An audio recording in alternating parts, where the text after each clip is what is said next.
muda. Di kesempatan kali ini saya akan membahas tentang pemilihan indukan yang baik dan benar ya, khususnya murai batu. Tapi sebelum melangkah untuk pembahasan kali ini, perlu diingat lagi dan saya terus ingatkan pada teman-teman semua untuk subscribe di channel ini. Karena apa? Di 1000 subscriber saya akan meng-giveaway-kan satu trotol jantan murai batu dari hasil penangkaran saya sendiri. Oke, kita lanjut untuk pembahasannya ya. Pemilihan indukan yang terbaik untuk ditangkarkan itu sangat penting ya teman-teman. Karena apa? Karena banyak permasalahan bermula itu dari pemilihan indukan yang tidak baik. Contoh permasalahannya itu susah dijodohkan. Nah, itu contoh yang paling sering dipertanyakan pada teman-teman pemula, khususnya peternak murai batu ya. Itu kenapa sih kok susah dijodohkan gitu? Kok nggak jodoh-jodoh udah sebulan, 2 bulan, bahkan nyampe 3 bulan gitu ya. Kalau udah jodoh pun nolornya boro-boro nolor ya, ngunjal sarang atau ngangkut sarang pun tidak ada gitu, atau belum nyampe ngunjal sarang. Nah itu. Terus yang pertama kali yang harus diperhatikan teman-teman semua,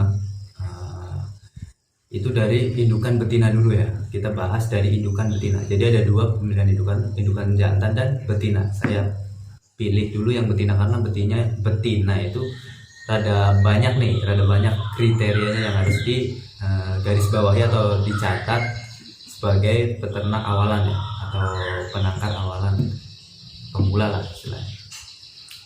Yang pertama sendiri, si betina itu tidak mudah stres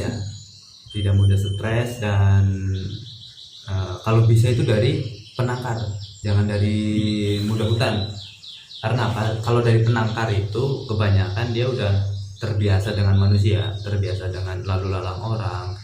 Itu ketika kita sering lihat glodoknya atau sering membuka sangkarnya pas di tangkaran, itu tidak mudah stres. Jadi tidak mengganggu jalannya ternak ya. Maksudnya kadang-kadang kalau udah nelor atau anggrem kita sering lihat, itu kadang-kadang stres dia kalau dari muda hutan. Nah itu malah justru menghambat ternakan kita ya, malah telur kadang-kadang dibuang atau bahkan gak dierami gitu. Itu yang pertama. Kalau bisa yang pertama itu tidak mudah stres, kita cari dari peternakan ya, jangan dari muda hutan kalau bisa. Nah yang kedua itu mudah dijodohkan. Jadi kita tanya nih, kalau udah dari peternak, kita beli dari peternak, kita tanya nih, ini mudah dijodohkan atau tidak gitu. Jadi maksudnya gennya bukan itu tuh, bukan kalau misal dari perawan atau lepas trotol itu kita tanya indukan betinanya, ini mudah dijodohkan atau susah dijodohkan ke peternak ya. Terus yang ketiga itu telurnya bagus atau enggak nih. Telurnya bagus atau enggak tuh ini biasanya pecah karena kita lihat dibanting atau karena netes nih. Kadang-kadang kalau zong kan kita banting atau kita pecahkan ya, kita cari tahu ini zong atau dikawini tapi nggak dierami gitu. Makanya kita cari tahu telurnya bagus atau enggak. Nah cari tahunya seperti apa atau dari mana? Kita tanya ke penjualnya, kita tanya ke peternaknya, kita tanya ke yang penangkarnya, yang kita beli maksudnya ya. Nah yang keempat itu lolosnya bagus nggak nih? Nah yang keempat itu ngelolosnya bagus nggak? Jadi kadang juga ada indukan murai batu yang udah netes nih tapi nggak ngeloloh, jadi malah dibantai, malah dibuang gitu. Nah kita tanya juga nih ke peternaknya juga, ke pembeli, ke penjualnya, penangkarnya. Kita tanya indukannya ini dulu ngelolosnya bagus atau enggak gitu. Nah yang kelima itu pernah buang telur atau tidak. Nah kita tanya juga nih ke peternaknya atau ke yang jual. Kita tanya pernah buang telur atau tidak. Nah, karena banyak banget di grup-grup FB atau grup WA khususnya dunia ternak murai batu ya, itu yang ditanyakan kok telur saya maksudnya udah nelor satu kok hilang gitu besok paginya, malah bahkan ada yang udah telur 4 kok hilang gitu, kemana, nggak ada bekasnya, malah rata-rata biasanya kalau nggak dimakan ya dibuang gitu ya tuh. Nah yang ketujuh itu yang paling paling paling apa ya, harus ditanyakan banget, itu jumlah telur ya.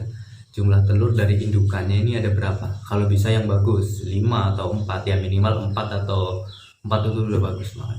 4 tuh udah bagus, jadi semua aduh alhamdulillah banget ya teman-teman, ini harus banget dipertanyakan.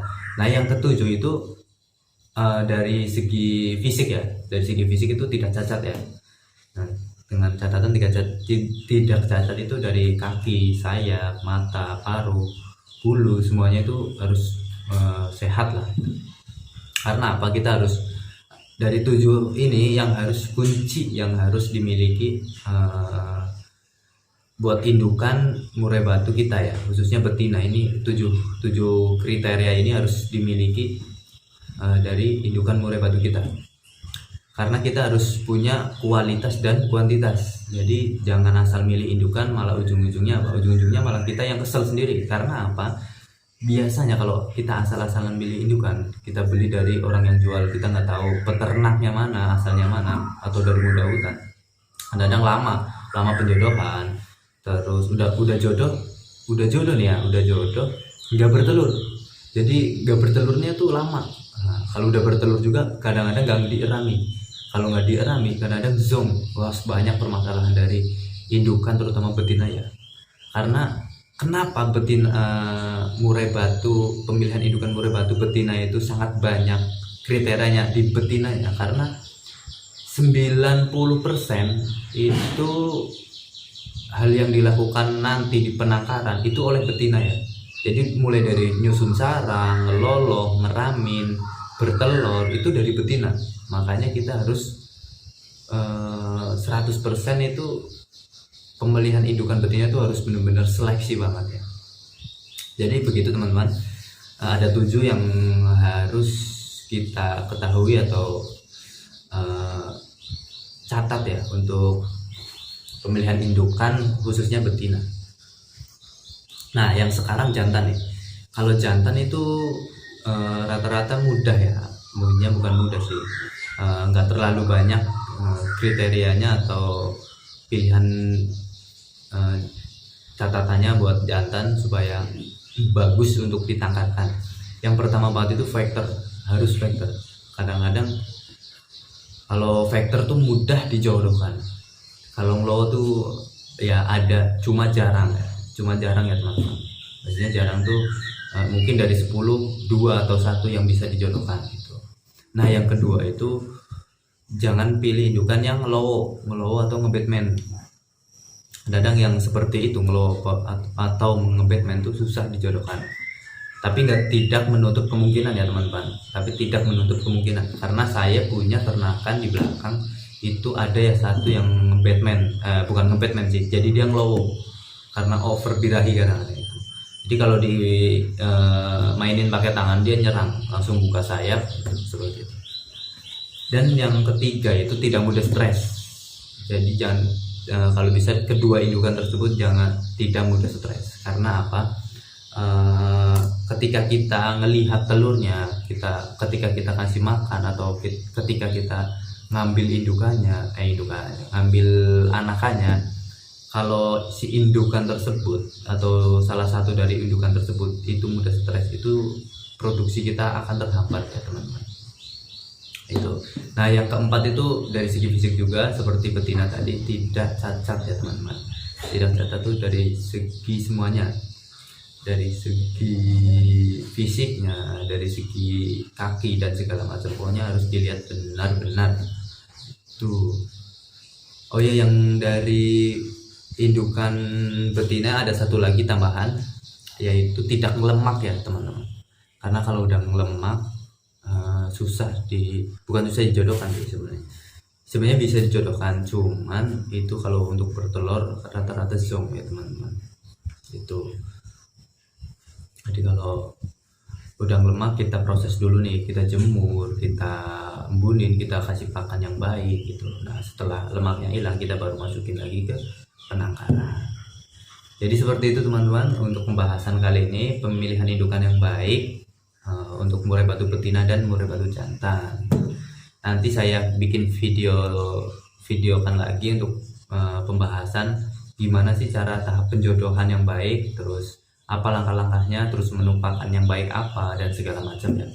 Dan jangan lupa untuk komen di setiap video atau di video manapun, nanti saya balas hal-hal apa yang perlu saya bikinkan video untuk kalian semua atau sahabat-sahabat semua, supaya atau permasalahan yang sahabat-sahabat kalian, teman-teman kalian rasakan di seputaran dunia burung, khususnya murai batu di penangkaran atau settingan lomba segala macamnya.